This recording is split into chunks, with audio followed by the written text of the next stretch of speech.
ओलीको पावर र रविको रिहाई के यो संयोग मात्र हो त? पहिलो दृश्य हेर्नुहोस्। एमाले महाधिवेशन।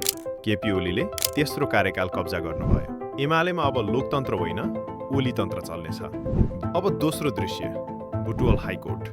रवि लामिछाने पाउने 3 करोड धरौटीमा रिहा आउनु संयोग मात्र हुन सक्दैन। अब रवि भिक्टिम कार्ड लिएर सिधै जनतामा जाँदै हुनुहुन्छ। संसारभरि भएका नेपालीहरू साथ हौ।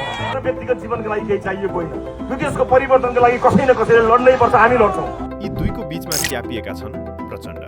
सत्ता गुमाएपछि माओवादी अहिले सर्भाइभल मोडमा छ। 17,000 को ज्यान लिएको भन्ने गर्नु भएको छ। दुनियाँमा कुनै त्यस्तो महान क्रान्ति देख्नु भएको छ जहाँ लाखौं लाख जनताको बलिदान नभएको हो?